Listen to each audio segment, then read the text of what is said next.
Welcome back to Half the Battle. I'm your host as always, Daniel Levi, your co-host Shaq, and joining us now is UFC bantamweight Marlon Chito Vera. Marlon, welcome back to Half the Battle.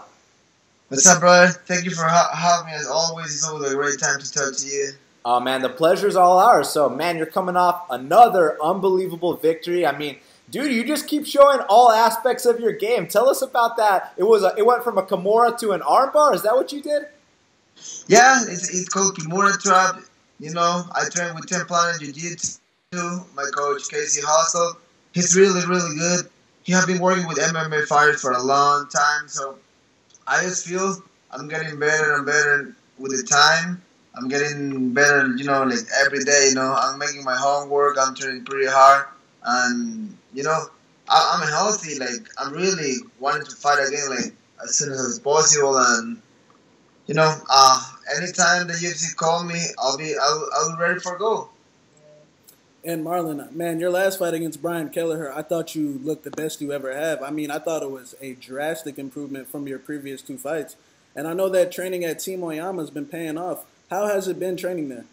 Bro, I'm getting better, since I just get here till now. It's a completely different person, and I'm showing, like, it's not just stand up in the ground, my wrestling, because I knew Kelleher was going to took me down, so I was like, we train a lot of wrestling for this fight, and we keep doing the stand up, and also we work a lot in the jiu-jitsu because we know this guy is a grappler, and I was actually kind of surprised because I was expecting a little bit more of a stand up fight, so he was like trying hard to go to the ground. So my coach was like, Don't give me what you want. If you wanna go to the ground, wrestle with him, make him wrestle really hard. If he put you down, he have to be breathing hard. And that's exactly what happened. As soon as he tried to put me down, I wrestled hard against him. I defend all the shots. And then when he did the trip, that was money for me because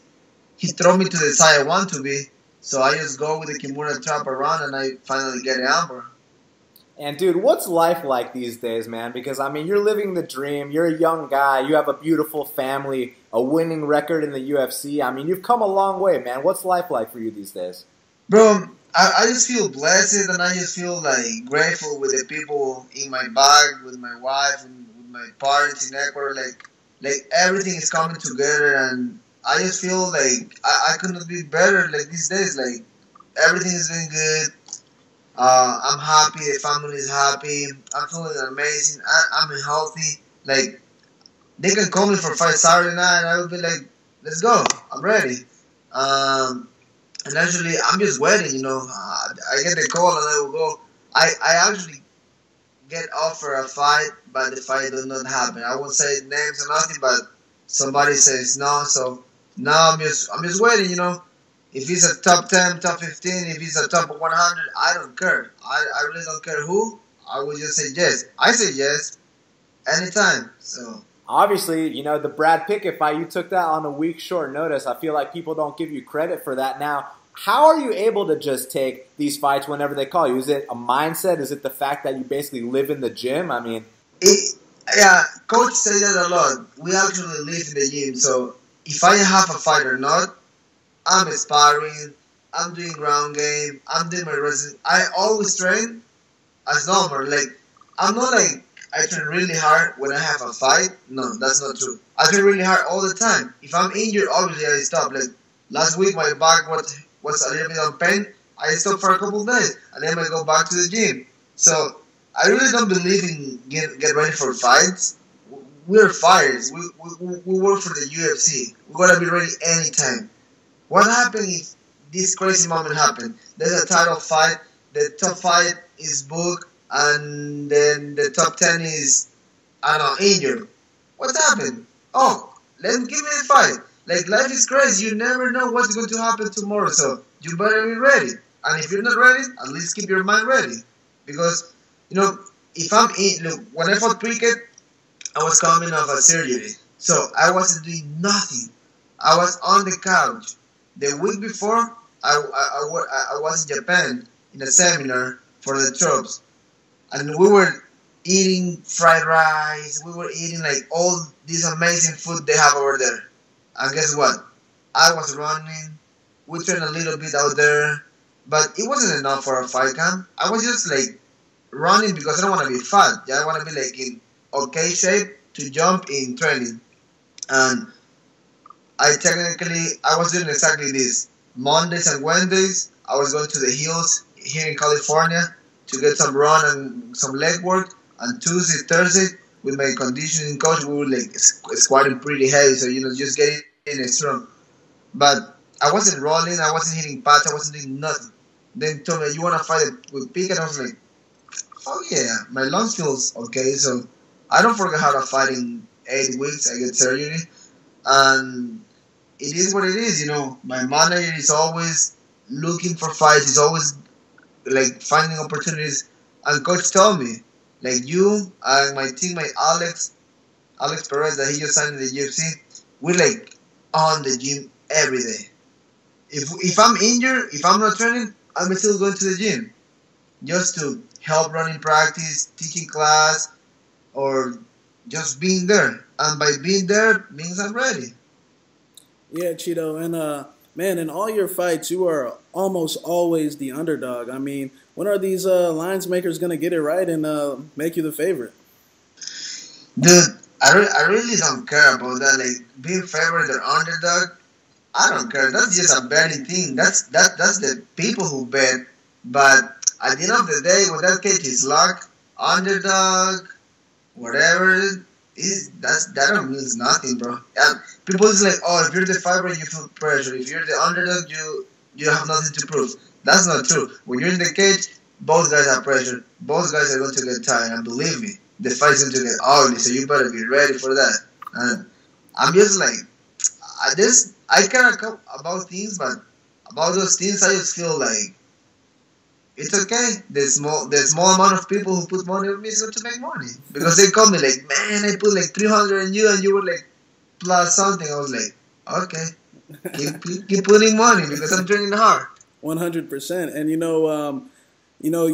just beat a guy that beat a top 15 guy in his previous fight in Brian Kelleher. And another guy you beat, Henry Briones, just lost to a guy named Hani Yaya. And, do you think that's a good fight for you, considering, you're trying to get as close to that top 15 as possible? So who you were asking, like Rani or Nuri? Hani Yaya. My teammate Joe Soro just fought him before the Briones fight. And Hani is pretty good. He's a guy that probably can give me trouble because he won't like to fight stand-up. So he will try to put me down, but I don't think he will submit me like that. Briones, I can obviously see he got no ground game, like at all. That was like 2 minutes. Like he don't even it's not like he don't try, but I'm sure he's focused more on his big uppercuts. And in this game you gotta be ready. You gotta do everything. Like I'm not a wrestler. We don't have wrestling in Ecuador, but I'm getting better at wrestling because some fights I will need to put people down. Some fights I will need to keep it in stand-up. So with somebody like Hani, I probably have to be in a stand-up or grind him out and get him tired and then work in the ground. But I fight him. I fight him tomorrow. I don't care. Yeah. But I don't know. If UFC want to give me that, I take it. Wide open arms. Come on. With me. Marlon, I mean, I know you're the kind of guy that'll fight anyone, anytime, any place, but since he brought up Henry Briones, that reminds me, what about you and Alejandro Perez? I mean, I know you guys have that history from back on Tough. Is it ever going to happen? I don't know. I thought that fight probably was supposed to happen before, but now, I don't know. I don't feel we are like in that path right now to match right now each other. I feel I can get something bigger than that. But again, if the UFC give me that fight, I will train as hard as I can and I will go and beat him. As the same way I will beat number 1 or number 100. I always say that. I'm not picky. If the UFC want to give me him, cool. Like, sometimes, I will say this. Sometimes for me, it's like, why I will fight a South American guy if I already fought like a bunch before.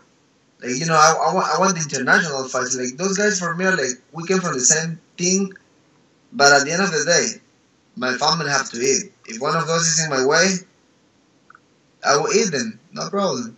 So your last three fights, man, you won a unanimous decision, a head kick knockout, and obviously the armbar. So you've shown all aspects of the game. Do you feel like we're gonna see a bunch of things, a bunch of crazy shit we haven't seen yet in your upcoming fights?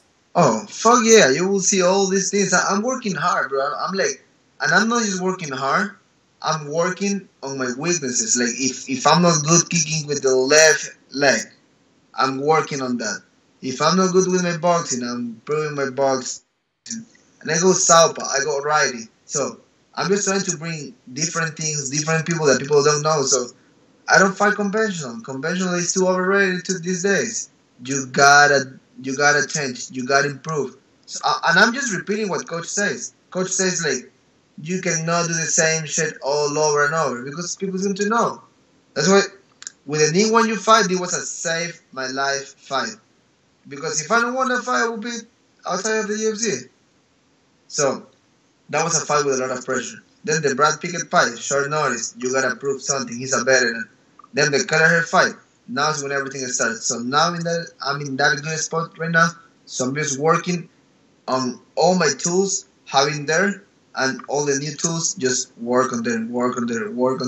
And I'm just feeling good. Like Coach Colin Oyama is making an amazing job with me.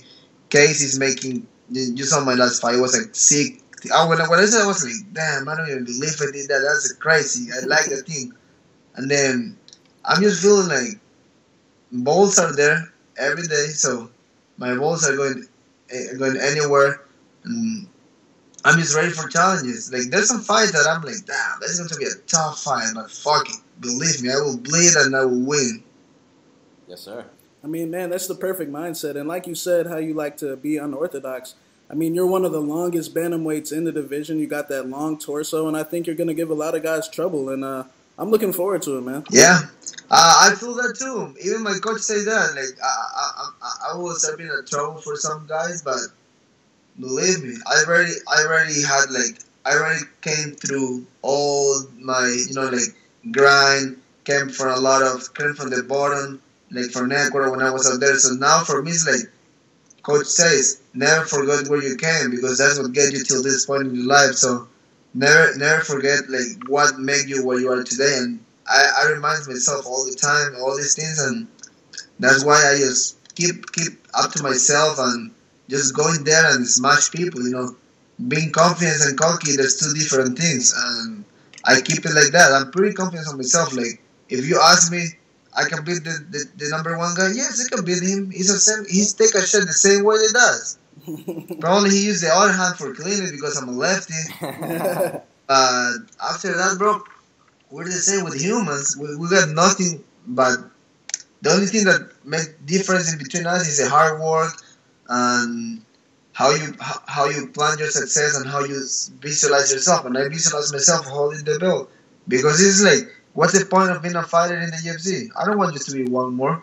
I want to give to my tricolor flag that belt someday and go to Ecuador and say like we made it, like we have this. So I want to do it. Like I'm down. Like I'm down for a tough fight. So now I won't say I'm patiently waiting because I want to fight. Like yesterday is late.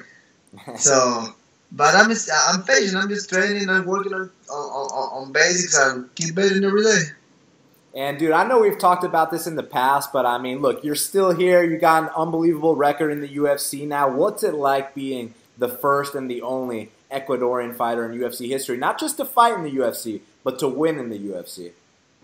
That means a lot, bro. That every time I win is like it's something big for me. It's something like really make me happy and make me feel like all the hard work, all the times I was like, oh, I don't want to keep doing this. I'm tired. It's like, okay, let's do it again. Let's just keep going. Like, just keep going. Like, don't stop. It's all in or nothing for me. Now, when you went through that little patch, against, Davy Grant and even the fight against Psycho Beltran, which we all thought you won, around that time, did you find out who really had your back, man? Because I know now that you're on a win streak, it's easy for everyone to jump on board. But during that tough period, did you find out who had your back? Yeah, that's the main thing. I just switch my coach, and I'm with better people today. My friends are still there. We still, you know, just doing what we do. You know, my friends from Ecuador and everybody. But then that's the main reason I switched my main coach, because it wasn't worth it for me. Yeah, and sometimes fighters have to make that switch in their careers, and I mean it's paying off for you. And 3 fights in a row, you beat a legend, you beat a guy who beat a top 15 guy, and I hope you get a big name opponent next. And one thing, like you mentioned earlier, sometimes it's better to wait and get what you want, instead of taking a fight against a guy that might not deserve it. Because I honestly do think that you can get something really good. Yeah, I say I'm just waiting, and I'm just being patient and see what's next. Like, and my manager and my coach will find something good for me and what I really deserve. And I'm just like waiting for that. Like, my moment is going to come no matter what. Well, Marlon, I want to thank you so much for taking the time to speak with us right here, right now on Half the Battles. Always a pleasure, man. It's awesome to see you doing big things. Let the audience know where they can follow you, and any message for the fans, go ahead. Well, just thank you, man, for all the opportunities all the time. I really appreciate you exposure of all my name and all these things, and just want to thank everybody for the support. And if you guys want to know more about me, follow me on Twitter and Instagram as Chito Vera UFC. And thank everybody for the support.